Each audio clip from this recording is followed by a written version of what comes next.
Hey there, friends. Pastor Jason here. Glad you can join me for Words of the Week. Today we're going to tackle translations of the Bible. Did you know since 1382 there's been over 900 English translations alone? As a matter of fact, current day you can probably pick from one of 100 different versions. That's why when you go to the church and you open up your Bible, you might hear different words being read than are what's printed in your version. Oh, but why, Jason? Why? Why can't there be one English translation that works for everybody? Language translation is a squidgy business. It's not always one for one. There's great scholars who devote their entire lives trying to work this out for the rest of us. So there are three different styles of translation you might pick from. There's the functional, which takes the main ideas and what's trying to be expressed, and they put it into words for you. That's your CEV, your NLT, those sorts of translations.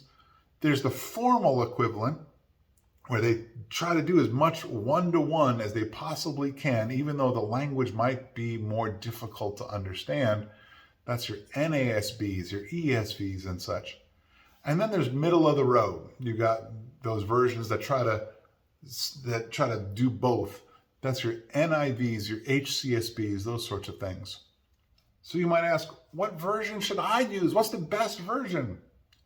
The answer to this question is the one that works best for you. You might choose a couple, right? If you're going to read out loud, you might choose one over another. If you're studying, you might choose one version over another. But I would give you this piece of advice. These translations were created by scholars who are looking to honor the Lord, honor His Word.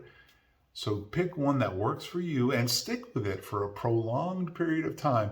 That way, as you read those scriptures over and over and over again, you're able to memorize them and sear them into your heart. You know the rhythm and the cadence of those verses. Okay? It's okay if they're reading from one version at the pulpit and you've got a different version in your hand. It's a good skill to have, to be able to hear one version and read simultaneously in another. Pick a version that you are comfortable with and use it and be in it, because that's what's important.